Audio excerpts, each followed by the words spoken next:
On a freezing March morning in New York City, a quiet apartment on the Upper East Side became the scene of a nightmare. Inside lay the body of a 19-year-old student, bright, ambitious, and oceans away from home. Her name was Priya Sharma. To the world, she was living every international student's dream, studying at Columbia University, chasing opportunity in the city that never sleeps. But behind the smiles and Instagram posts, Priya was fighting silent battles: money, loneliness, belonging. Then came a man who promised guidance, safety, and success. Within months, that promise turned into a trap, one built not with chains, but with trust. What began as mentorship became manipulation, and what seemed like love ended as murder. Tonight, we're peeling back the polished veneer of New York's elite and exposing a dark web of control, deceit, and obsession, where power preys on vulnerability and one girl's courage brought it all crashing down. Before we dive in, if stories like this move you, hit that like button. It helps more people discover Priya's story. Subscribe for more real-world investigations and deep-dive documentaries that shed light on the truths many would rather keep hidden. And don't forget to share, because every view, every share keeps voices like Priya's alive. In the dense heart of Mumbai, where the scent of rain mingles with the exhaust of traffic and the distant sound of temple bells hums through narrow streets, a small apartment on the third floor of an aging building carried a dream big enough to fill the sky. That dream belonged to Priya Sharma, a name her parents spoke with equal parts pride and hope. Her father, Ramesh, taught mathematics at a government school. Her mother, Meena, worked night shifts as a nurse at the municipal hospital. Between them, they earned just enough to get by. But when it came to Priya's future, enough was never going to be enough. Every rupee saved, every luxury denied, every extra shift taken was for one goal: to see their daughter step onto American soil, not as a tourist, but as a student of Columbia University, one of the most prestigious institutions in the world. Priya had always been different. Teachers noticed it early: the quiet focus, the curiosity that never tired. While other children played cricket on the street, Priya stayed indoors, scribbling lines of code she barely understood yet. She wasn't born into privilege, but she was born with an intensity that refused to accept boundaries. For her, technology wasn't just a career path. It was a bridge, one that could carry her family out of their endless cycle of working, saving, surviving. When the admission letter arrived, sealed in that blue and gold Columbia envelope, her father cried quietly. Her mother held it to her chest as if it were a passport to another universe. Priya's scholarship covered tuition, but there were still the living costs: rent, food, transportation, books, and winter clothes for a climate she had never felt. Even so, her parents said yes. "We'll manage," her father told her, though he didn't yet know how. The day Priya boarded her flight to New York, the city outside was soaked in monsoon rain. Meena adjusted the scarf around her daughter's neck, whispering a line of prayer: "Stay brave, stay kind, and remember who you are." Priya smiled through tears. The airport glass reflected her face, part fear, part fire. Behind her stood everything she knew. Ahead was everything she'd ever dreamed of. The 16-hour flight stretched endlessly, carrying her across time zones, languages, and the invisible border between familiar struggle and uncertain promise. When the plane descended over the glowing skyline of Manhattan, she pressed her forehead to the window. The city looked unreal, like a constellation fallen to earth. She whispered to herself, "This is it." But dreams, when realized, rarely feel like the dreams we imagined. Priya's first weeks in New York were a collision of wonder and exhaustion. Columbia's campus gleamed with historic charm: marble steps, towering libraries, the hum of ambition everywhere. Yet beneath the excitement was a different kind of pressure. Everyone around her seemed confident, fluent, and effortlessly stylish. She, on the other hand, counted every dollar before stepping into the dining hall. Her scholarship covered the basics, but basics in Manhattan meant barely surviving. Rent alone could swallow a small fortune. So she found a tiny room in Harlem, the kind where you could stretch out your arms and almost touch both walls. The radiator hissed at night, the window overlooked a graffiti-splashed alley, and the neighbors argued loudly through paper-thin walls. But to Priya, it was hers. It was freedom. Each morning, she'd bundle up against the cold, clutching her backpack and coffee, walking the long blocks toward campus. Her classmates came from families that owned companies, not apartments. They talked about ski trips in Aspen, networking events, and internships that just happened through family connections. Priya smiled politely, but inside she felt the gulf widening.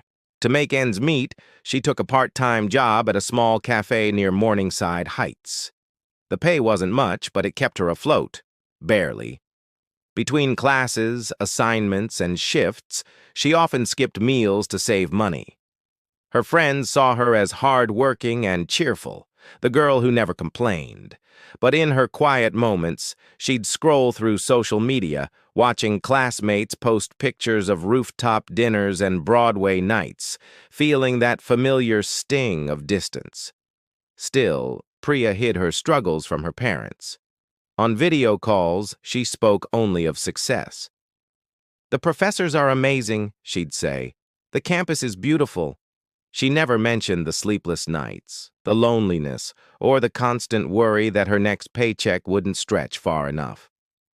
Her mother would smile proudly through the screen, never suspecting how carefully Priya curated her words. That's the thing about dreams. They don't show you the shadows they cast. Winter came early that year. The wind in New York cut like glass, and the gray days seemed to stretch forever. Priya had never experienced real cold before. Her single thin coat wasn't enough. Some nights she studied wrapped in blankets, her fingers stiff with chill. She promised herself she'd buy a better one next month, if the cafe gave her enough shifts. It was during one of those long winter days, deep inside Columbia's Butler Library, that her life quietly shifted course. Her laptop, her most precious possession, suddenly went dark. A flicker, a soft pop, then silence. Panic surged through her. Every project, every assignment, her scholarship status, all depended on that machine. Repairs would cost hundreds, maybe more. She didn't have it. As she sat frozen in the library corner, trying not to cry, a voice interrupted. "Hey, is everything okay?" She looked up. A man, mid-40s, well-dressed, polite smile, confident posture. He introduced himself as Marcus Wellington, a tech entrepreneur who occasionally gave talks at the university. "I couldn't help noticing your laptop trouble," he said. "I might be able to help." At first, she hesitated, but his tone was kind, his words smooth. He offered to have it fixed the same day, no charge. "Consider it a contribution to education," he said. Priya, desperate and grateful, accepted. She couldn't have known that this brief encounter, this small act of supposed kindness, would mark the beginning of the most dangerous chapter of her life.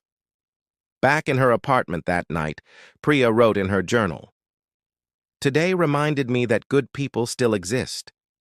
She felt a little lighter, unaware that the man who had seemed so generous had already begun studying her vulnerabilities, her needs, her patterns.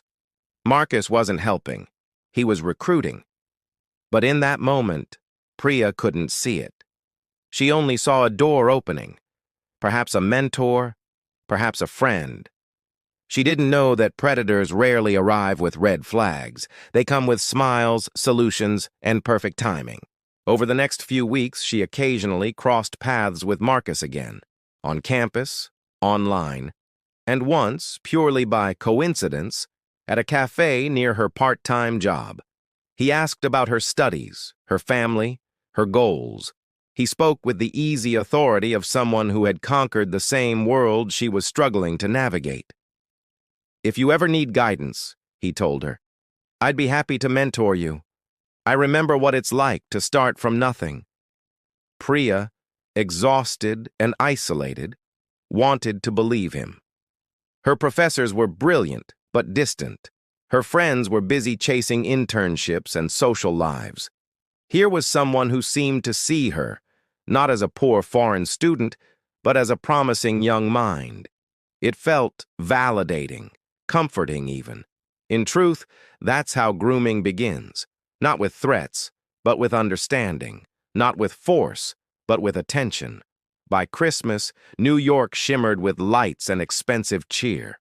Priya worked double shifts, serving hot chocolate to laughing couples while humming old Bollywood songs under her breath. She couldn't afford gifts that year, but she sent her parents a long email instead, filled with gratitude and hope. "I'm learning so much," she wrote. "Next year will be better.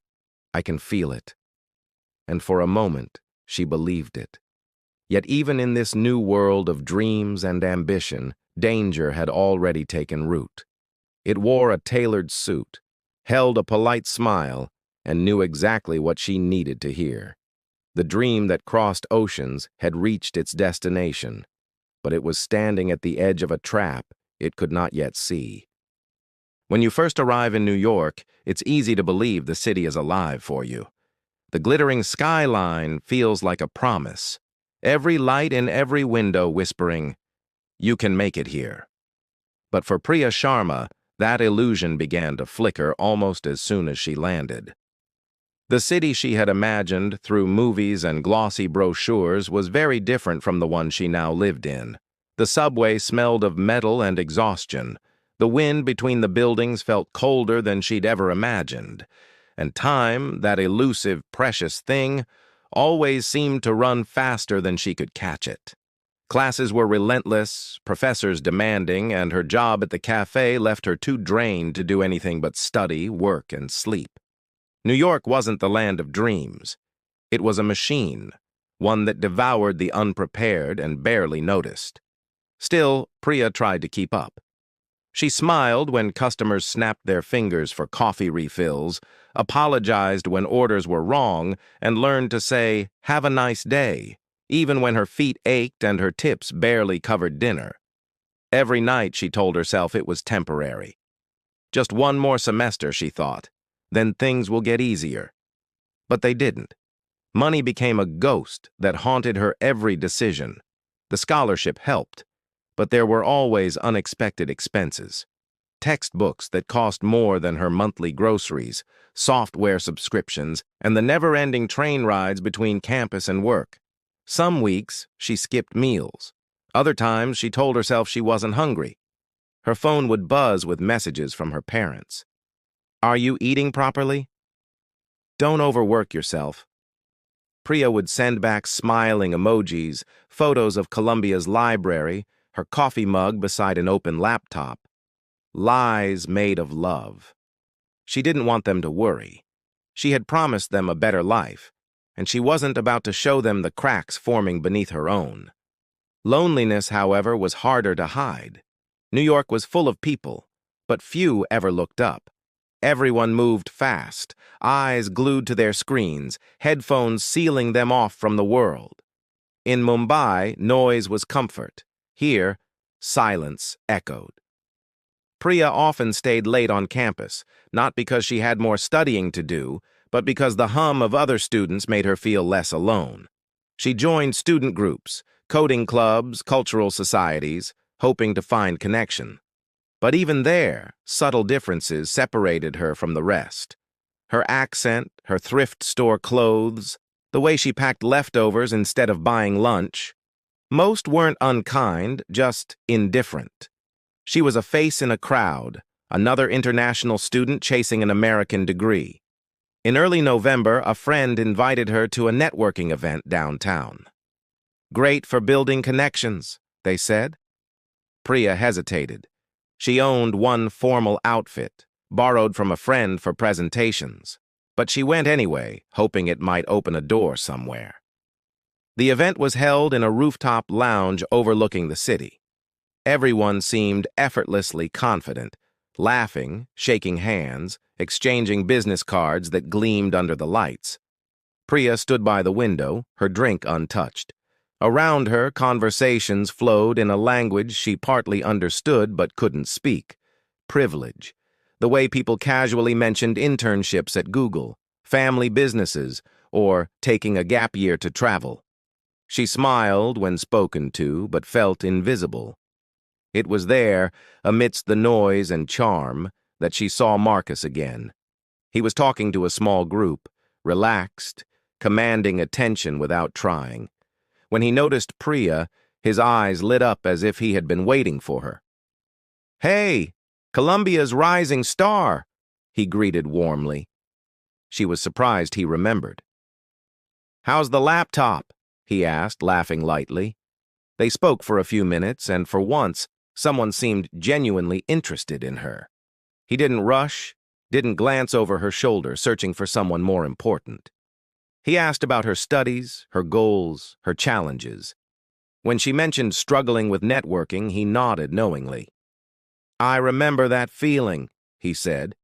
"New York can be brutal if you don't have the right guidance. If you ever want to talk about the tech industry or need advice, let me know. Here's my card." It was the kind of moment that seemed ordinary but wasn't. Because sometimes danger doesn't enter your life with violence. It walks in politely, holding a business card and a smile. In the days that followed, Priya thought about Marcus's offer. He seemed genuine, successful, but approachable. And unlike most professionals she'd met, he didn't make her feel small.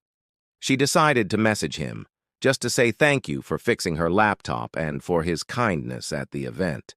Within minutes, he replied, "It was my pleasure. You remind me of myself at your age." That single sentence made her feel seen, recognized. It's strange how easily admiration can blur into trust. Their exchanges became more frequent. He offered advice on her resume, suggested online certifications, and occasionally dropped names of powerful people he used to work with. It felt like mentorship, the kind she dreamed of having. When he invited her for coffee one afternoon, she accepted without hesitation. They met at a quiet cafe in Soho. Marcus ordered for her. "Try the cappuccino here, it's amazing." And the conversation flowed effortlessly. He spoke about entrepreneurship, ambition, and the importance of connections.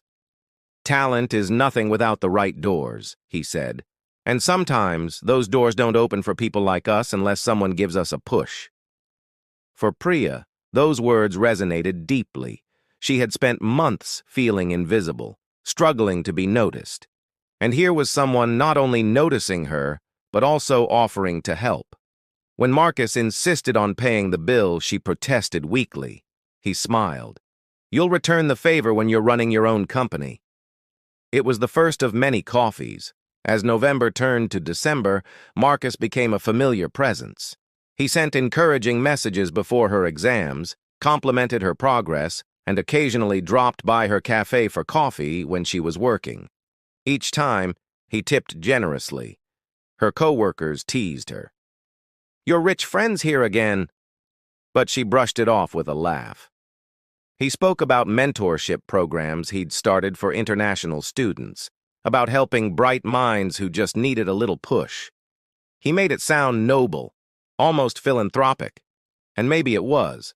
At least, that's what Priya told herself. When he gave her a small gift, a pair of noise-canceling headphones for studying, she hesitated.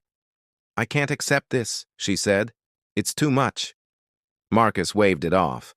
"Come on, you're like a younger sister to me. Consider it encouragement." In reality, that was the beginning of something else entirely, a line being redrawn, ever so slightly. Outside, New York was preparing for Christmas. The city glittered, storefronts decorated with gold and silver, couples holding hands under fairy lights. For Priya, it was a season of contrasts. Her cafe played holiday songs on repeat, but she couldn't afford gifts or a flight home. Her parents kept asking when she'd visit, but she avoided the question. Maybe next year, she said, pretending her eyes weren't stinging. She started spending more time online, scrolling through social media, watching others live the life she dreamed of. Expensive coats, bright apartments, fancy dinners. It wasn't jealousy, it was longing. She wanted to belong somewhere, to feel like she wasn't always one decision away from losing everything. Marcus seemed to sense that. One evening, he messaged her. "You've been quiet lately. Everything okay?" She admitted she'd been tired, a little homesick. He replied, "You're doing great, Priya. I'm proud of you." It was a simple phrase, but it hit her harder than expected. She hadn't heard those words since she left home. By the end of December, Priya found herself looking forward to his messages. They became a source of reassurance, a reminder that someone believed in her. When he invited her to an art exhibit in Midtown, she went, hesitant at first, but curious. The event was glamorous, filled with people she could never imagine meeting otherwise. Marcus introduced her as one of the most promising young minds at Columbia. The words made her beam. He paid for dinner afterward, Italian, candles, soft music. When she thanked him for everything, he smiled warmly. "Just promise me one thing," he said. "When you're successful, help someone else the same way." That night, Priya returned to her Harlem room feeling lighter, safer, even hopeful. She didn't know that this sense of security, this illusion of mentorship and care, was the net tightening around her. New York, with all its blinding lights and noise, had done what it does best. It made illusion feel like reality. For every dreamer who rises, there's another quietly falling, not realizing the hand pulling them up is leading them somewhere darker. Priya didn't see it yet. She still believed Marcus was her lucky break, the mentor she'd prayed for. She didn't know that every message, every favor, every small act of kindness was carefully placed, a thread in a web designed to hold her, not help her. In a city built on ambition and facades, Priya was beginning to live in two worlds, one where everything looked perfect, and another where something unseen had begun to move beneath the surface. Quiet, calculated, patient. And soon, those worlds would collide. It's strange how easily trust can grow in the space between loneliness and hope. For Priya Sharma, that space had been widening for months. The long nights of studying, the silence of her small Harlem apartment, the quiet ache of being far from everything familiar. So when Marcus Wellington appeared, polished, confident, endlessly patient, it felt almost fated. He seemed to embody everything she wanted to become. The perfect mentor, the perfect guide, the perfect stranger. In January, New York was wrapped in steel gray skies and a kind of cold that felt personal. The snow on the sidewalks had turned to slush, and the city wore a permanent scowl. Priya trudged through it all, bundled in her second-hand coat, earbuds drowning out the noise.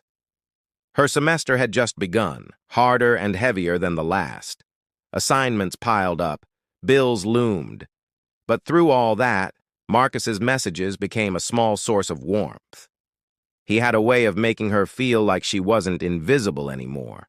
He asked how she was sleeping, reminded her to eat, sent motivational quotes that bordered on sentimental but somehow worked. "You remind me of myself," he'd write. "Focused, determined, but too hard on yourself." Priya had never had anyone, especially not a man, speak to her like that without expectation or judgment. Or so she thought. He began inviting her out more often, always somewhere elegant but never intimidating. Upscale coffee houses, quiet restaurants with jazz playing softly in the background, the kind of places where waiters remembered your name and conversation flowed easily. Marcus never made her feel out of place. He guided her gently through menus she couldn't pronounce, taught her how to pair food and wine, and told stories about tech startups and the art of success. He made the world seem bigger, more reachable. "Connections," he'd say one evening, swirling his glass thoughtfully. That's what drives this city. You can be brilliant, but without the right people, you're just another face in the crowd. Priya nodded, taking it in. I wish I knew where to start. He smiled. That calm, reassuring smile that seemed carved just for her. You already have. You've met me. It was a joke, but the truth of it lingered in the air. Over the next few weeks, Marcus's mentorship became part of her routine. He reviewed her project ideas, helped refine her portfolio, even introduced her to people he claimed were investors or professionals in the tech scene. Priya never questioned how he knew so many important people or why he seemed to have endless time for her. It felt flattering, even miraculous. One afternoon, he gifted her a new phone. For work, he said, smiling. Consider it an investment in your future. She hesitated, but he insisted. You can't keep struggling with that old one. Besides, you'll need something reliable when you start applying for internships. It wasn't the first gift he'd given her, but this one felt different. Personal. She told herself it was professional generosity. She didn't know it also gave him access, quietly, invisibly, to her location, her messages, her world. By February, Priya's friends began noticing her absence. She skipped group study sessions, missed cafe shifts, and rarely answered texts promptly. When asked, she'd shrug it off. Just busy, that's all. But beneath the surface, something was shifting. Marcus's world was replacing hers. He spoke often about how people her age didn't understand focus. Most waste time chasing friendships and drama, he'd say. But you're different. You're disciplined. You're going places. It sounded like praise, but it was also isolation disguised as encouragement. Slowly, subtly, he was pulling her away, not by force, but by influence. He began sharing details about his own life, at least the version he wanted her to know. He claimed to be a self-made millionaire who'd built a software company from scratch. I know what it's like to be underestimated, he told her. I had no one. That's why I help people like you. He spoke of failed partnerships, betrayal, the loneliness of success. Priya felt honored that he confided in her. It made her feel closer to him, special, as though she was no longer just a student, but an equal. One evening, while walking her to the subway, Marcus said softly, You're different from the others, Priya. You actually listen. She smiled awkwardly, not knowing how to respond. Most people, he continued, they only care about what I can give them. But you're genuine. The compliment lingered long after she got home. It was intoxicating. Not romantic yet, but intimate. She didn't realize he was building emotional debt, a sense of obligation that would make her second-guess herself later. By late February, Marcus began changing the rhythm of their meetings. They moved from public cafes to quieter spaces, rooftop bars, private dining rooms, sometimes his office downtown. He framed it as efficiency, less distraction, more focus. He'd talk for hours about strategic thinking, occasionally weaving in philosophical lines about loyalty and trust. One night, as snow drifted past the window, he leaned back and said, You know, in business, everything comes down to who you can trust. And in this city, trust is currency. Priya nodded slowly, unaware of how carefully he was planting those words. Then came the moment that would change everything. One evening, Marcus called her unexpectedly. His tone was rushed, but concerned.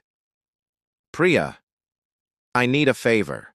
I'm out of town, and my apartment maintenance team needs to drop something off. Could you be there to receive it? I'll send the address. It's on the Upper East Side, near Central Park. It'll only take 10 minutes. She hesitated. It sounded odd, but his voice carried that same reassuring steadiness she'd grown to trust. Of course, she said. When she arrived, the building was like something out of a movie, Doorman, marble lobby, glass elevators. She'd never been anywhere like it. The apartment itself was immaculate, minimalist, filled with art that looked too expensive to touch. She waited nervously near the window, watching the city lights blur below. Marcus called again.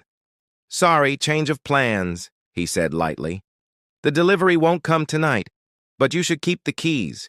It's closer to campus than your place, right? Use it whenever you need quiet to study. It's yours, too." She laughed awkwardly, thinking he was joking. "Marcus, I can't—" He interrupted gently. "You work too hard to live in that cramped room. This is part of your mentorship. Think of it as my way of investing in your potential." She stood there, phone in hand, torn between gratitude and discomfort. But gratitude won. It usually does when you've been taught not to question kindness. That night, she slept in the apartment for the first time, surrounded by silence and luxury that didn't feel real. She texted her friend Sarah about it, half joking. "I think I just got promoted to princess," she wrote, followed by a laughing emoji. Sarah replied, "Girl, that's weird. Be careful." Priya brushed it off. "He's just helping me. You know how generous he is." And she believed it. Over the following weeks, Marcus encouraged her to spend more time there. "You'll focus better," he'd say. "It's peaceful." He even filled the fridge with her favorite foods. When she tried to thank him, he dismissed it casually. "You deserve good things, Priya." But the generosity came with new conditions. He began asking where she was going, who she was with, why she hadn't replied sooner. Always in the tone of concern, never accusation. "Just worried about you," he'd say. "New York can be dangerous." He started visiting unannounced, sometimes bringing gifts, sometimes staying late. He'd talk about how hard it was to find people he could trust, how everyone wanted something from him. "But not you," he'd say again. "You're different." Each time, the line blurred a little more between mentor and something else. Something unspoken, undefined. Priya tried to rationalize it. He had been nothing but kind. Maybe this was just how mentorship worked at that level. Informal, personal, close. But inside, a small voice was whispering questions she didn't want to ask. One evening, as she prepared to leave the apartment, Marcus stopped her. "Stay tonight," he said softly. "It's late. The trains aren't safe." "I'll be fine," she replied, uneasy. He smiled, not moving. "You don't trust me?" The words landed heavier than she expected. It wasn't a question. It was a test. She hesitated, and that hesitation felt like betrayal. "Of course I trust you," she said quickly. And just like that, another boundary disappeared. Weeks later, Priya noticed subtle changes in herself. She stopped mentioning Marcus to her friends altogether. When Sarah asked about him, Priya brushed it off. "It's not like that." But it was like something. She just couldn't define it. Marcus's presence had become constant, even when he wasn't there. He'd text her reminders, suggestions, and occasional criticisms disguised as care. "You should dress more professionally," he'd say. "It's how people will take you seriously." Or, "Don't waste time with people who hold you back." At first, she took it as mentorship, but it soon began to feel like surveillance, invisible, ever-present. Still, she told herself it was fine. After all, he had done so much for her. New York outside moved forward, indifferent to her slow entrapment. The city pulsed with ambition, students hurrying to classes, lovers arguing in the streets, taxis honking in endless rhythm. But for Priya, the world was shrinking, orbiting around one man. She no longer realized how much of her life now revolved around Marcus, how his approval dictated her choices, how his disapproval filled her with guilt. She didn't see the web tightening. Not yet. To everyone else, Marcus Wellington was still the charming entrepreneur, successful, articulate, always surrounded by promise. But beneath that perfect exterior was something cold, deliberate, and patient. He wasn't just a stranger. He was a hunter who had finally found his prey. And Priya, still believing in kindness, still trusting in dreams, was walking willingly into his world, one carefully designed illusion at a time. At first glance, Priya's new life looked like everything she had dreamed of. The cramped Harlem room was gone, replaced by sunlight spilling through tall windows and the gentle hum of a heater that actually worked. Her classmates envied her sudden good fortune. "You're living uptown now?" they'd ask, half teasing, half amazed. Priya laughed it off, never explaining how she'd managed it. How could she? The truth felt too complicated to fit into a sentence. The apartment smelled faintly of expensive candles and new furniture. Things Marcus said were just basics. He told her to treat the place as home, but the space didn't quite feel like hers. The paintings weren't her taste, the books weren't ones she'd read, and the walls seemed to listen. Still, compared with the freezing nights she'd endured before, it felt like luxury. Gratitude drowned out unease. Marcus visited often, always with something in his hands. A box, a bag, a promise, a silk scarf, because it suits your complexion, a smartwatch to keep track of your schedule, a laptop, faster for coding projects. Each gift came wrapped in warmth and reason. Each made refusal harder. When she protested, "You've done too much already," he'd smile in that patient way of his. "You'll pay it forward someday." That's how mentorship works. On the surface, nothing about it looked sinister. People helped people. Mentors supported mentees. But something invisible had started to tighten. Every gift was a thread, gleaming, delicate, deceptively light. And with every thank you, Priya wove those threads around herself. The change happened gradually. Marcus began to appear less like a mentor and more like a presence she couldn't step around. If she didn't answer a message quickly, another would follow. "Are you okay? You seem distant. I just worry about you." The words were gentle, but they carried weight. When she canceled dinner once because of an exam, he fell silent for a day. The quiet felt unbearable until he finally replied, "I understand. I just thought we were closer." Priya found herself apologizing though she'd done nothing wrong. That was how control began, not through demands, but through guilt. He started offering advice that sounded practical, but came edged with ownership. "You should focus on long-term goals, not distractions. That friend of yours, Sarah, she doesn't really support your ambitions, does she? You work best when you're not overwhelmed by noise." It was framed as concern, but the message underneath was clear. The fewer people in her world, the safer and more manageable she would be. Priya's circle shrank quietly. Missed calls turned into unanswered ones. Invitations went ignored. When classmates asked where she'd been, she shrugged. Busy. And she was. Busy orbiting a single person who made her feel important and indebted all at once. Marcus's generosity expanded in step with his oversight. He offered to handle her bills, insisted on paying for groceries, even arranged a credit card for emergencies. Each gesture chipped away at her independence. "You shouldn't have to struggle," he'd say. "You should focus on becoming your best self." And she wanted to believe that. After years of scarcity, abundance felt intoxicating. Yet now and then, the illusion cracked. Once, while sorting mail, she noticed that all the utilities were under his name. Another time, she found a small device plugged behind the television. A router, maybe. When she asked about it, Marcus said smoothly, "Security system. New York's unpredictable." She nodded, embarrassed for doubting him. Still, unease lingered. At night, she'd catch herself glancing at corners, feeling watched without knowing why. Then she'd shake the thought away. He had helped her so much. How could she be suspicious? Gratitude can be a powerful blindfold. February thawed into March, and the city's ice began to melt, but Priya's world grew smaller. Marcus encouraged her to work remotely from the apartment.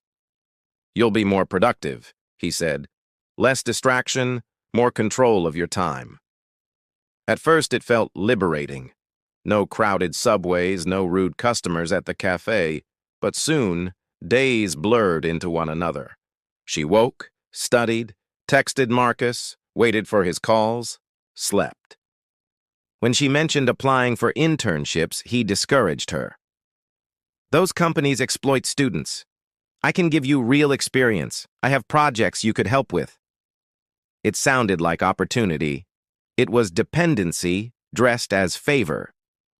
He began to monitor her routines, what she ate, when she slept, who she saw. "I just want to make sure you're healthy," he'd insist, and she'd smile, pretending it didn't bother her. But deep inside, something fragile was beginning to crack. She had left India chasing freedom. Now, in the heart of New York, she felt more confined than ever. One evening, after a long silence between them, Marcus arrived unannounced. He placed an envelope on the counter. Inside, cash. "For expenses," he said, "so you don't have to worry." When she hesitated, he frowned, just slightly. "Why do you always make things complicated, Priya? I'm trying to help you." That small sentence struck harder than it should have. "I'm trying to help you." It made refusal sound ungrateful, made doubt feel like betrayal. She accepted the envelope. Later, sitting by the window, she watched the city lights flicker across the river. From up here, everything looked perfect.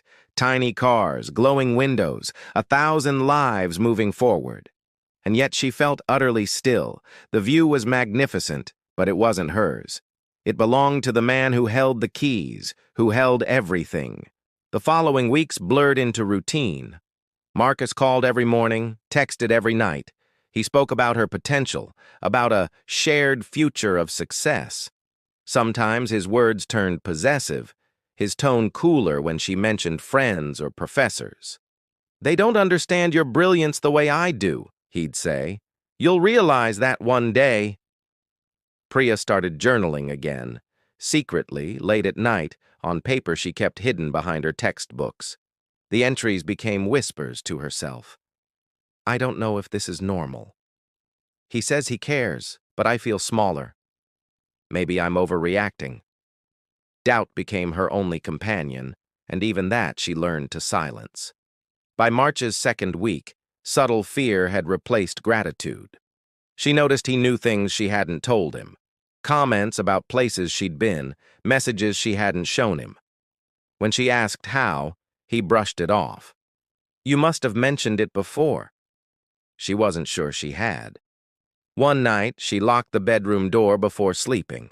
The next morning, Marcus texted, "You don't trust me anymore?" Her chest tightened. How could he have known? The gold threads that once sparkled now felt like wires. Every favor shimmered with menace. She understood, finally, that the luxury surrounding her was not freedom but camouflage. It hid control beneath comfort, obedience beneath gratitude. But understanding and escaping are not the same. Priya had spent months learning to measure her worth by his approval. To break away now meant risking everything, her housing, her safety, even her sense of self. And Marcus knew it. That was his real gift, dependence so complete that she could no longer tell where his help ended and her life began. Outside, spring crept into the city. Cherry blossoms appeared in Central Park, tourists filled the sidewalks, laughter returned to the air. For most people, the season brought renewal. For Priya, it brought clarity, and the first faint spark of rebellion. She began to wonder what would happen if she said no, if she stopped answering, if she simply left. Somewhere beneath all the fear and exhaustion, the girl who once boarded a monsoon-soaked flight from Mumbai still existed. She had crossed an ocean for freedom. Maybe she could cross this invisible one too. But Marcus had built his web carefully, and in his mind, the girl in the golden cage wasn't allowed to fly away. From the outside, the apartment still looked perfect. A postcard view of Manhattan, framed by spotless glass. To neighbors and delivery drivers, it was just another high-rise home, one of thousands scattered across the skyline. But inside, quiet had taken root. The heavy kind that presses against the walls and fills every space where laughter should be. Priya spent most days alone now. She told herself it was for focus, that solitude helped her study better, but the truth was simpler. She no longer knew when she was allowed to leave. Marcus's schedule had woven itself into her life so completely that her own seemed to exist only in the gaps between his messages. When he called, she answered. When he asked where she was, she told him. If she forgot, the silence that followed was worse than anger. The apartment had once felt like refuge.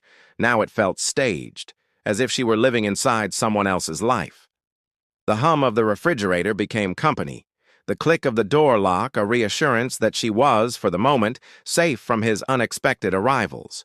She noticed things she had missed before. The faint blinking light on the router in the corner, the tiny camera above the intercom that she hadn't remembered being there. Maybe it had always been there. Or maybe it hadn't. She didn't know anymore. She tried to re-establish pieces of normal life. She emailed professors again, volunteered to join a group project, returned to the cafe for a few shifts. Each small step toward independence came with anxiety. When Marcus found out, he didn't shout. He didn't have to. "You're stretching yourself too thin," he said gently. "You know I only want you to succeed." Then he added with the same smile, "Besides, you don't need that job anymore." That night, she quit. She told herself it was practical, more time to study, but deep down she felt the walls closing in another inch. Her days blurred into ritual. Wake up, study, cook something small, check her phone. She began leaving the TV on constantly, just for the sound of other voices. The news anchors, the sitcom laughter, even commercials. It didn't matter. Anything was better than the echo of her own thoughts. Sometimes she caught her reflection in the window at night and barely recognized herself. The spark that once lit her eyes, the fierce determination that carried her from Mumbai to New York, had dulled. She wondered what her parents would say if they saw her now. Would they still call her brave? Would they still be proud? Marcus still visited, but his presence had changed. The warmth was gone, replaced by a cold kind of efficiency. He commented on how she organized the kitchen, on the clothes she wore. "Presentation matters," he'd say, moving a strand of hair from her face as if correcting an error. "You're part of something bigger now." She didn't know what something bigger meant, and she didn't ask. Questions seemed dangerous. One afternoon, he brought a stack of documents for her to look over. Contracts, he said, related to a business he was developing. The pages were dense with text, signatures she didn't recognize. "You'll learn something from these," he told her. "Smart people keep their eyes open." She nodded, flipping through them, pretending to understand. She wasn't sure if the lesson was in business or obedience. The silence of the apartment deepened after each visit. Priya began to keep small secrets, tiny acts of rebellion she could control. She hid her old phone behind a loose tile in the bathroom wall, still functional, still hers. She started writing letters she never sent, addressed to her parents, to her future self, to anyone who might listen one day. In those letters, she confessed what she couldn't say aloud. "I thought freedom meant distance. I thought success meant safety. But I think I traded one kind of dependence for another." She folded the pages carefully, slipped them between the pages of a programming textbook, and closed it. Sometimes she would stand by the window and imagine the streets below, the laughter from students walking home, the rhythm of taxis, the smell of roasted nuts from street vendors. New York was right there, alive and noisy and indifferent. Yet she felt sealed away from it, a ghost watching a city she once believed belonged to her. When Sarah messaged again, "Haven't seen you in ages," Are you okay? Priya typed a dozen replies and deleted them all. In the end, she sent only, "I'm fine, just busy." She wasn't sure if she was lying to Sarah or to herself. The next evening, Marcus arrived without warning. He noticed the open curtains, the unsent letters on the desk. "You've been writing a lot," he said quietly. She froze. "Just notes," she replied. He smiled without warmth. "Good. Always better to stay productive." Then he tore the top page gently in half, almost playfully, and threw it in the bin. "You overthink, Priya. Let me handle the complicated stuff." After he left, she sat staring at the torn paper for a long time. Half of a sentence remained visible. "I just want to feel normal again." That night, she couldn't sleep. The city lights painted long shadows across the floor. Somewhere far below, a siren wailed, fading into distance. She realized she hadn't stepped outside in 3 days. The refrigerator hummed. The clock ticked. Her own breathing sounded loud. For the first time, she felt something stronger than fear. Anger. Not explosive, but steady, the kind that forms when a person finally sees the bars of the cage around them. She began to plan, quietly, methodically. She didn't know what she was planning yet, a confrontation, an escape, or simply a cry for help, but she knew she couldn't keep living in borrowed safety. She reopened her laptop and began searching, helplines for international students, tenants' rights, even therapy options. Most pages required appointments, forms, time she wasn't sure she had, but the act of searching gave her a taste of the control she'd lost. Outside, dawn crept into the sky, soft and gray. Priya sat by the window watching the city wake up. Delivery trucks rumbled below. People hurried to work. The world continued as if her life weren't quietly unraveling behind glass.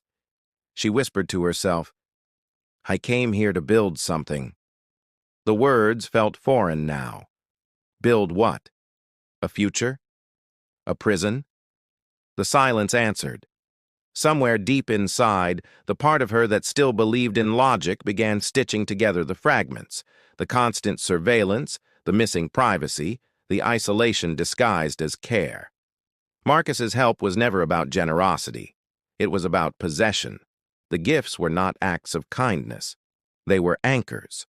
And for the first time, she admitted the truth aloud, softly, trembling. "I think I'm in danger." The words didn't echo. They disappeared into the thick quiet of the apartment, absorbed like a confession the walls already knew. By early March, something in Priya had changed. The fear that once kept her quiet began to turn brittle, breaking into small pieces of defiance she couldn't fully hide. Each day brought another crack in the image Marcus had built, little inconsistencies that she used to dismiss but now couldn't ignore. The man who once seemed endlessly patient now watched her with sharpness behind the smile. He still spoke softly, but the warmth had cooled, like light filtered through glass. It started with small discoveries.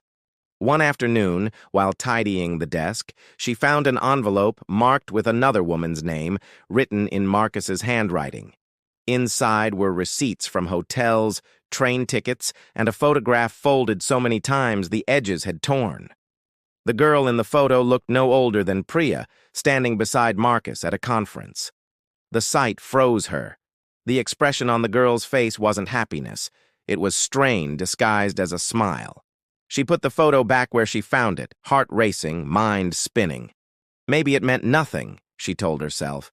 Maybe Marcus really did mentor many students. But deep down, something old and instinctive whispered, "You're not the first." The next days felt different.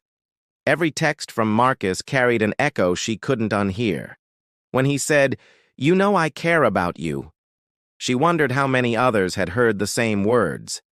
When he called her "my brightest one," she imagined the same phrase copied, pasted, repeated. Once, curiosity overcame fear. She searched his name online. There were conference videos, interviews, articles praising his philanthropy, but nothing recent. It was as if his digital trail ended 2 years ago. For a man so visible, he left too little behind. That night, she confronted him gently. "You've never told me much about your family," she said. He looked up from his phone, eyes narrowing almost imperceptibly. "You never asked." "I'm asking now." A pause. Then a laugh that didn't reach his eyes. "Some things are better left private. You wouldn't understand how complicated my life is." She smiled to hide her unease, but inside she marked that moment. For the first time, his voice had edges. In the weeks that followed, Marcus's need for control grew sharper. He began testing boundaries, then punishing her with distance when she resisted. If she didn't answer quickly, he'd go silent for hours. If she mentioned classmates, his tone chilled. "I just don't want them distracting you," he'd say. But what he meant was clear. "I don't want you belonging anywhere else." Priya began keeping mental notes, each shift in mood, each inconsistency, each lie hidden beneath charm. The more she observed, the more his perfection unraveled. He wasn't a mentor. He was an actor who never broke character unless alone with his script, and she, unknowingly, had been written into his play. Still, leaving wasn't simple. Her finances, her apartment, her sense of stability, all tied to him. Fear and dependency twisted together until even logic struggled to separate them. But the human instinct for truth is stubborn.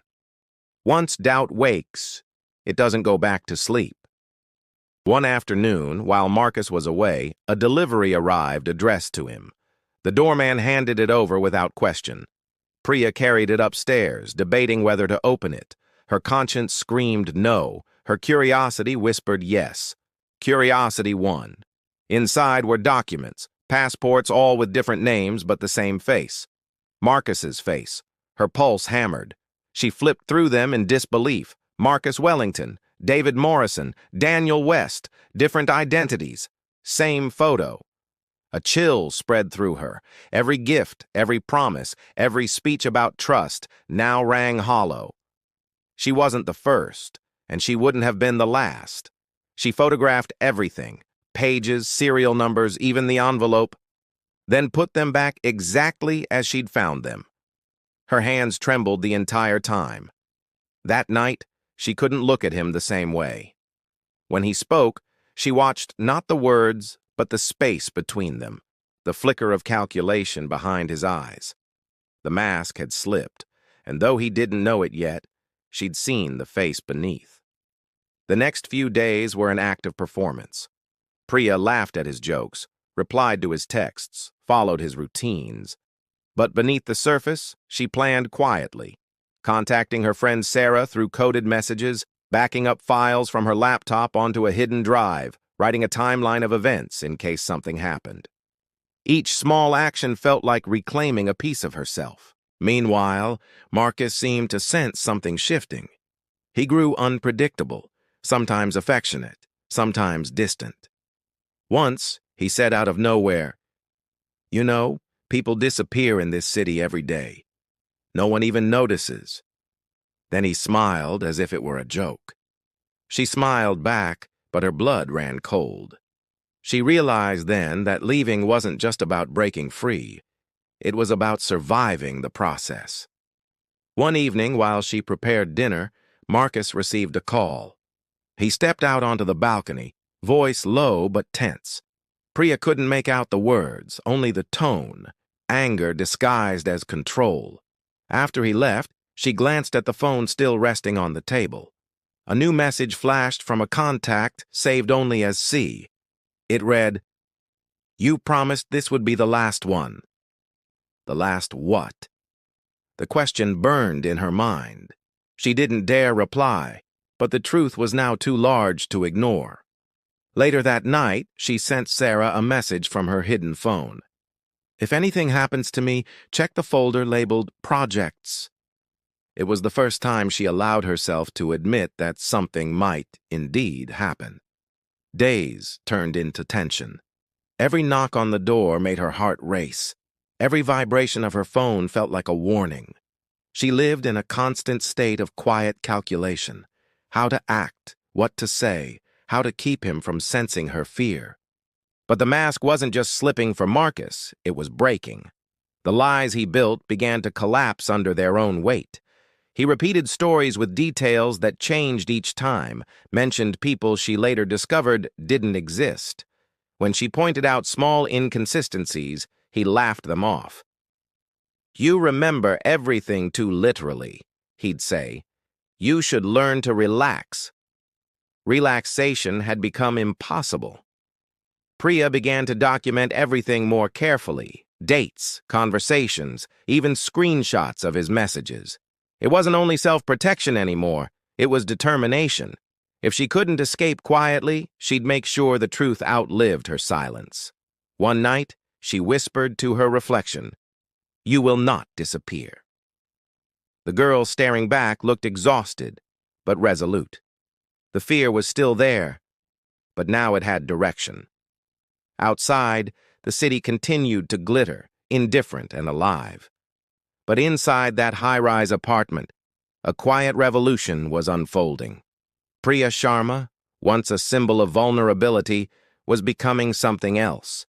Someone who would not be erased. The mask had slipped, and in the days ahead, it would shatter completely. The apartment no longer felt haunted, it felt watched. Every shadow seemed to hold a secret, every flicker of light a question. Priya had stopped pretending that everything was fine. The pretense was over. The only thing that mattered now was proof. Something real that could expose the man behind all the names, the smiles, the gifts. Her chance came unexpectedly. Marcus was leaving town, or at least that's what he told her. "Quick meeting in Boston," he said, handing her a list of things to do while he was gone.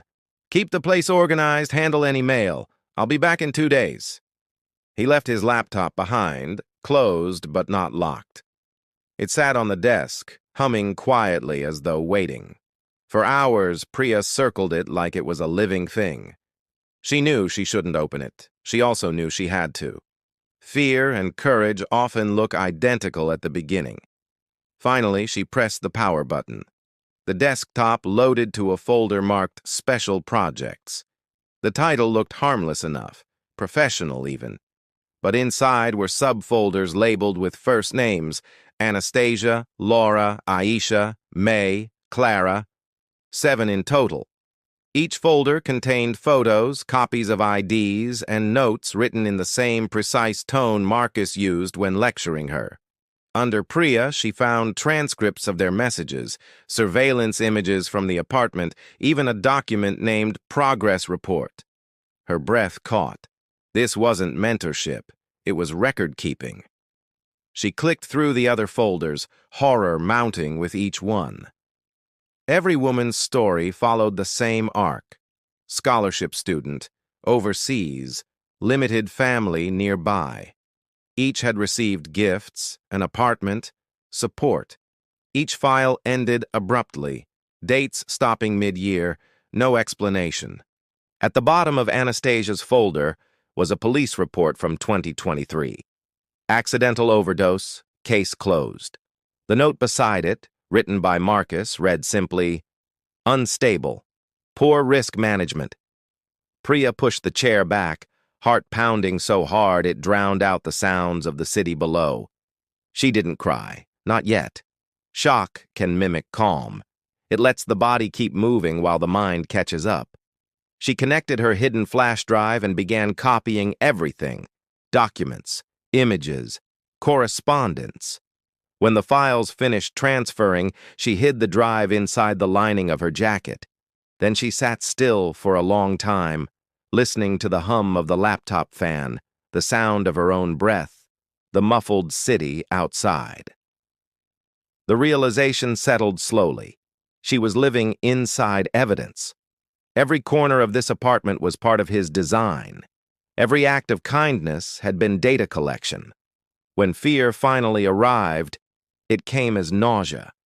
She ran to the sink, splashed her face with cold water, and stared at her reflection. "You have to get out," she whispered. The girl in the mirror nodded back, pale but focused. That night she called Sarah from her hidden phone.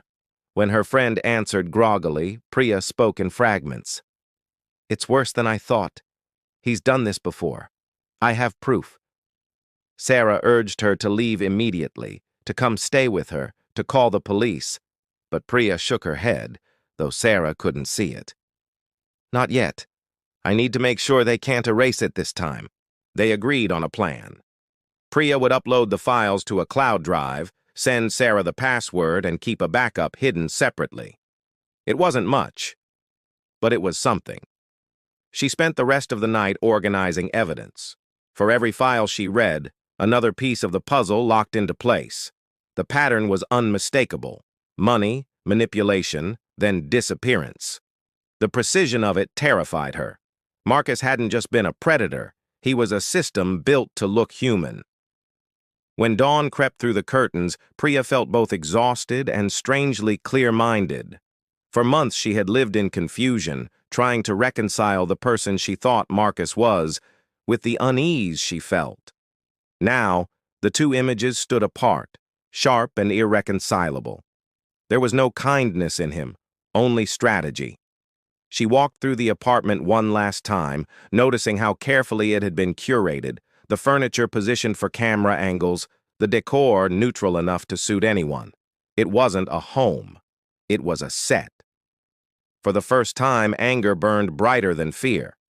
It wasn't only about what he'd done to her, but to the others whose names now echoed in her mind.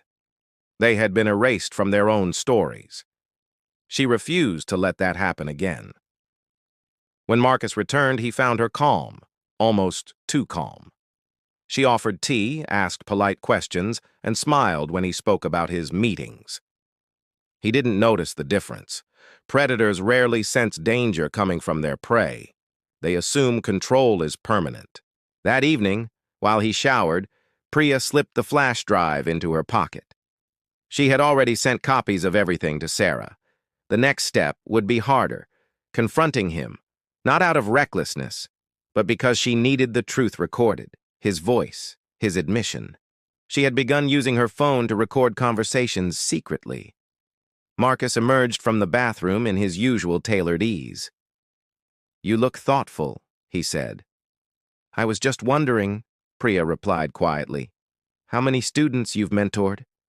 He smiled. "A few. Why?" "Because I found some of their files." The smile froze, then shifted into something unreadable. For a moment, neither of them spoke. Then he laughed softly. "You've been snooping." "I needed to understand who you really are."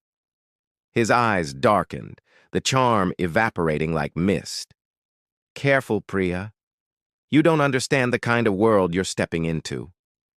"I understand enough," she said. "And other people will too." The words hung in the air, fragile but irreversible.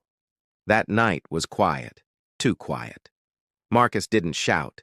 He didn't argue. He simply gathered his things and left with a calm that chilled her more than rage ever could. The door clicked shut, and the apartment fell back into that suffocating silence. Priya sat there, shaking but steady. She didn't know what he would do next. All she knew was that the truth was no longer trapped with him. The files were out, shared, real. Whatever happened after, she had already broken the pattern. She looked around one last time. The couch where he'd told his rehearsed stories, the table where she'd once believed kindness could be simple, and felt a strange mix of grief and victory.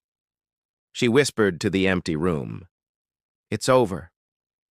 But the city outside kept moving, indifferent as always, and somewhere in its noise she thought she heard a warning.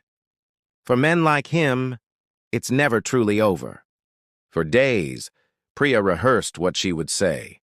The words circled her mind endlessly, half warning, half plea. It wasn't anger that drove her anymore, but a sense of duty, almost moral inevitability. Once you see the truth, pretending not to becomes unbearable. She had evidence. She had Sarah's support. She had the names of the women who had vanished. All that remained was the confrontation, the moment she would step out of silence and make her voice undeniable. The morning of March 18th arrived gray and windless. The city felt strangely still, as if holding its breath. Priya packed a small shoulder bag with what mattered most: her phone, a folder of printouts, a second flash drive, and a small notebook filled with careful notes. On its first page, she had written, "If anything happens to me, this story doesn't end here." She left the apartment quietly, locking the door behind her. The doorman smiled as she passed, unaware of the storm gathering in her chest. On the subway, the world around her blurred into fragments: faces, ads, stations flashing by. She thought of her parents, her friends, the girl she used to be. She thought about how something as simple as trust had been turned into a weapon, and how she would not let it claim anyone else. Marcus had texted earlier, "We should talk, face to face." She agreed, not because she trusted him, but because she wanted him to know she wasn't afraid. She chose the location carefully: his downtown penthouse, the same space where his confidence had always felt absolute. Today, she would walk into his world on her own terms. When he opened the door, his expression carried a blend of surprise and restraint. "You came," he said evenly. "Of course," she replied. "We have unfinished business." They sat opposite each other, the skyline behind him glowing with late afternoon light. To anyone passing by, it might have looked like a mentor and student discussing a project. But beneath the calm, the air was taut, electric. Priya placed the folder on the table. "I know about them," she said quietly. "The others, the files, the names." For a heartbeat, he said nothing. Then he leaned back, almost amused. "You've been busy." "I've been careful," she corrected. "And I've made sure people know. Even if you take everything, you can't take the truth back." The faintest trace of irritation flickered in his eyes, like a crack in glass. "You think this will make a difference?" he asked. "You don't understand who you're dealing with." "Maybe not," she said, "but I think you underestimate who you're dealing with too." What happened next would later be reconstructed only from fragments: audio recordings on her phone, timestamps, and forensics. The details didn't survive, but the outline was clear enough. There was an argument that escalated, a struggle of control and fear. Neighbors heard a sound, something falling, a shout cut short.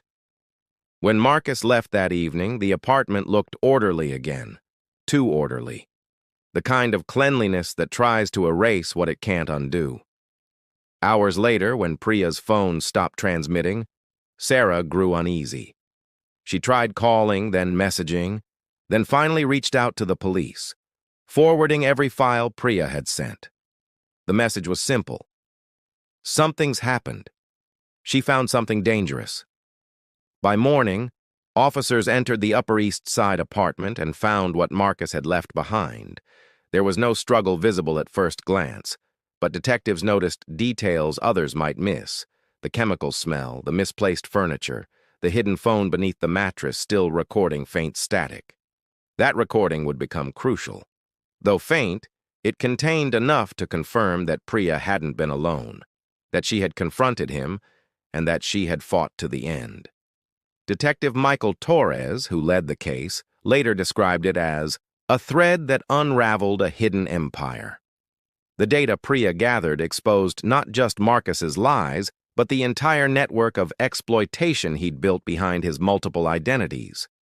Her files connected him, under the name David Morrison, to other investigations across states, all previously closed as accidents or disappearances. Within days, an arrest warrant was issued. Morrison's assets were frozen, his mentorship agency raided, his associates questioned. What Priya had started in fear ended in exposure. News of her death spread quickly through Columbia's campus. Vigils appeared overnight. Candles, flowers, handwritten notes pinned to the iron gates. Students whispered her name as if saying it could ward off the horror of what had happened.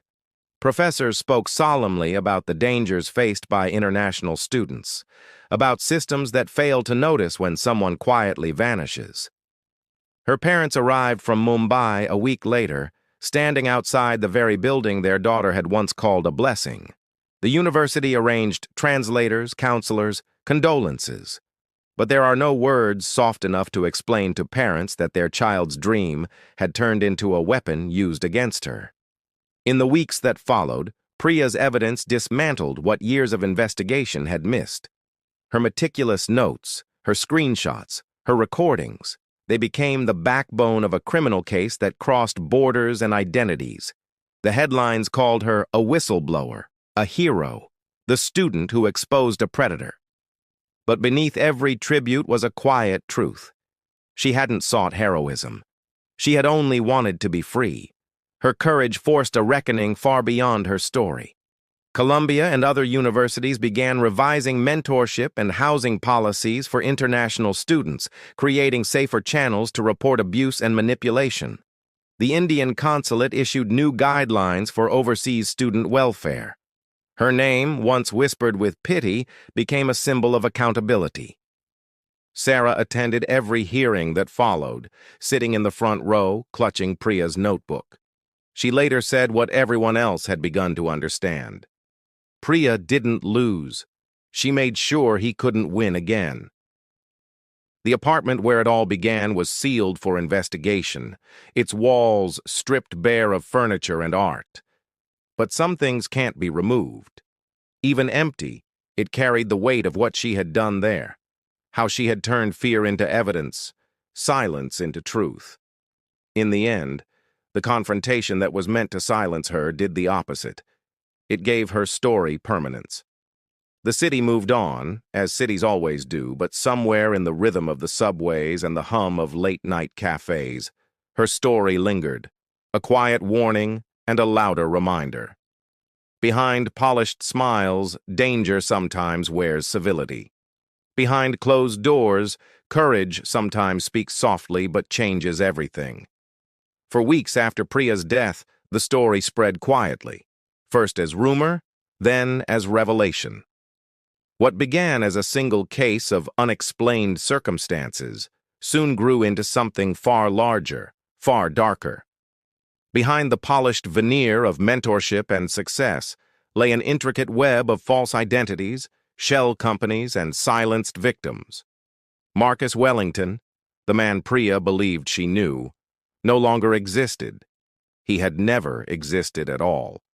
The police investigation started with the small things, the inconsistencies detectives like Michael Torres had been trained to notice. The lease on the apartment wasn't in Priya's name or Marcus's. It belonged to an untraceable management firm. The business addresses Marcus had listed online were either vacant or leased to dummy corporations. Even his phone numbers routed through encrypted networks. Whoever he was, he had built his life to disappear at will. But Marcus hadn't counted on Priya's meticulousness. Her evidence, carefully cataloged and hidden in multiple places, gave investigators a map. Every file, every timestamp, every digital footprint she had preserved opened a new door. Her notes were more than a victim's attempt at understanding. They were the blueprint of a criminal empire. Detectives followed the trail across state lines. Each alias led to another, each false identity to a different city. In Boston, he was Daniel West, a startup consultant. In Chicago, Matthew Green, an academic donor. In San Francisco, David Morrison, the name that finally tied him to old case files involving missing students and fraudulent mentorship programs. Morrison, they discovered, wasn't just a manipulator, he was a career predator. His method was always the same. Target bright, isolated students from overseas, offer opportunity, then construct dependence. He knew how universities worked, how to navigate bureaucracy, how to exploit politeness and fear. For years, he'd operated undetected, moving before suspicion could solidify, leaving behind victims who either blamed themselves or vanished without follow-up. Priya's documentation broke that cycle. Her files contained not only screenshots, but digital signatures linking his multiple identities to a single set of financial transactions. That connection was enough for authorities to obtain warrants, search his properties, and uncover years of exploitation hidden behind contracts and mentorship agreements. When law enforcement finally closed in, Morrison didn't vanish as he usually did. He was found in a rented townhouse in New Jersey, surrounded by laptops and forged passports, preparing to disappear again. The arrest itself was almost anticlimactic. No resistance, no drama. Just a man quietly out of lies. As the case went public, the illusion he'd built over years crumbled in days. News outlets unearthed photos of him at charity events, university panels, networking dinners, all staged to reinforce the myth of success. But beneath every smiling photograph lay a trail of young lives reshaped by manipulation and fear. One of the most chilling discoveries was how organized it all had been. Morrison had kept a database, structured, methodical, corporate in precision, of every person he targeted. Profiles, strengths, weaknesses, emotional triggers. It read less like a criminal record and more like an investment portfolio. Each name was a project, each story a transaction. At the trial's first hearing, prosecutors presented Priya's evidence. Her voice played softly in the courtroom, the audio recovered from her phone. It wasn't clear, sometimes only fragments, but those fragments cut deeper than any full confession could. The jurors heard her calm determination, her refusal to be silenced, her clarity even in fear. Sarah sat in the front row, clutching Priya's notebook. When asked why she stayed involved, she said simply, "Because she trusted me with the truth." The trial drew attention from around the world. It wasn't just a criminal case. It was an indictment of systems that had allowed someone like Morrison to operate for so long. International students wrote letters, universities issued statements, and advocacy groups demanded reform. The story had begun as one girl's tragedy. It had become a mirror held up to society's blind spots. During the proceedings, Morrison tried to reclaim control through charm, the same tone that once deceived his victims. But charm has an expiration date. Each time prosecutors showed evidence, each time survivors gave testimony, another piece of that facade fell away. When confronted with Priya's recordings, he looked down, expression unreadable. The courtroom was silent except for the faint hum of air conditioning and the quiet sound of truth settling into the room. In the end, the verdict came as no surprise. Multiple counts of fraud, coercion, identity theft, and conspiracy. The judge called his actions a calculated exploitation of human trust. Morrison received a life sentence without parole. But the judgment wasn't the true closure. The closure came from what happened afterward, how the system changed because one girl refused to stay quiet. Columbia University launched an international student safety task force. Programs were reevaluated, mentorship partnerships audited. Other institutions followed suit, creating clearer reporting mechanisms for students living away from home. The Indian government introduced new helplines and support networks for nationals studying abroad. None of it could bring Priya back, but every reform carried a trace of her handwriting, her persistence. Her parents returned to Mumbai carrying only her belongings, the scholarship certificate, and the small notebook the police had returned. Inside, on the final page, she had written one line: "If truth is the only power I have left, then I'll use it." They placed the notebook on a small table beside her photograph at home, surrounded by marigolds. Every year since, her mother lights a candle beside it on the anniversary of her death, whispering a prayer not just for Priya, but for every daughter who travels far chasing light and finds darkness instead. The case stayed in headlines for months, inspiring documentaries, podcasts, debates about digital safety and mentorship ethics. But for those who knew Priya, she wasn't a symbol. She was a person who loved coding, coffee, and quiet mornings by the window. The world had learned her name through tragedy, but those close to her remembered her for her laughter, her precision, her stubborn belief that good still mattered. Detective Torres once said in an interview, "She solved the case before we even started it. We just followed the map she left behind." When the sentence was read, Sarah stood outside the courthouse, eyes wet but steady. Reporters asked her what she would tell Priya if she could. She paused, searching for the right words. "I'd tell her she did it. She made sure he couldn't hurt anyone else, and I'd tell her she wasn't alone." The crowd fell silent for a moment before cameras flashed again. But even as headlines shifted and other stories took their place, Priya's name endured, not as a cautionary tale, but as a lesson in courage. In the months after the verdict, the noise of media coverage began to fade, but something quieter remained. Something stronger than outrage, something steadier than grief. It was the slow, persistent shaping of legacy, not the kind carved into monuments or awards, but the kind that lives in the decisions people make when no one is watching. Priya's story had become part of the fabric of conversations, about trust, power, and what it really means to be brave. At Columbia University, her photograph hung in the International Student Office, a candid image of her smiling in the campus courtyard, wind tugging at her hair. Beneath it, a small plaque read, "In memory of Priya Sharma, whose courage turned silence into change." Students paused there between classes, some lighting candles, others simply standing for a moment of quiet recognition.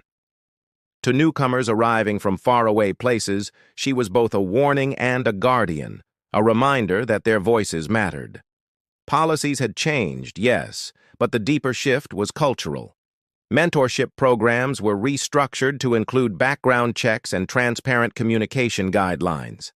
Housing offices coordinated closely with consulates to ensure that students weren't isolated or financially trapped. The university began offering workshops about personal boundaries, consent, and emotional manipulation, not as academic discussions, but as necessary tools for survival in a world that too often confuses kindness with control. Beyond the campus, Priya's influence rippled outward.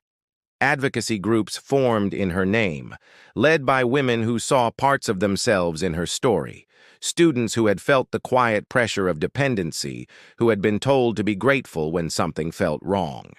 They spoke openly now, demanding accountability from institutions that had long looked the other way. Her parents returned to Mumbai, carrying both heartbreak and pride. Their home, once filled with her laughter, now held her memory like sunlight, always there, even when unseen. Meena Sharma continued working at the hospital, but also began speaking at schools about safety for young women abroad. "Dream big," she told students, "but never let anyone tell you that your dream belongs to them." Ramesh, quieter but no less devoted, started a small scholarship in Priya's name for girls pursuing technology degrees. Every year, when a new recipient was chosen, he'd send a handwritten note that ended the same way: "Live freely and trust wisely." Sarah, meanwhile, finished her degree and joined a nonprofit dedicated to digital safety awareness. In interviews, she often spoke about friendship, the simple act of listening, of asking again when someone says, "I'm fine." She said that if she had learned anything from Priya, it was that silence isn't always peace.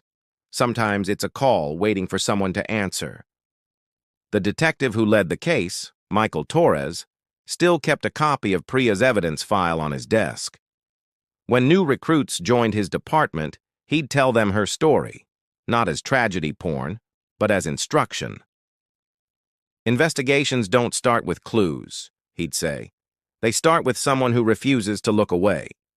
Over time, Priya's name found its way into articles, case studies, even university ethics courses. But the people who had known her personally tried to protect the human behind the symbol. They remembered her quirks, the way she added extra sugar to coffee, her fascination with city skylines, her nervous laugh when trying to hide emotion. They spoke of her not as a martyr, but as a young woman who had simply wanted to build a life, who chose truth when it mattered most. And perhaps that's the quiet power of legacy. It humanizes even as it inspires. It reminds the world that courage isn't the absence of fear, it's action taken in spite of it. Priya's courage didn't come from some cinematic burst of heroism. It grew from small decisions layered over time, to question, to observe, to record, to speak. Years later, a journalist visiting India met with Meena and Ramesh in their modest apartment. The walls were lined with framed photographs. Priya as a child with a school medal, Priya at the airport, Priya on a bench surrounded by friends. The journalist asked Meena what she hoped people would remember most about her daughter. Meena thought for a long time before answering. She was brave, yes, but she was also kind. I want people to remember that she helped others even when no one helped her. Her eyes glistened as she added, "The world can be cruel, but I think she made it a little less so."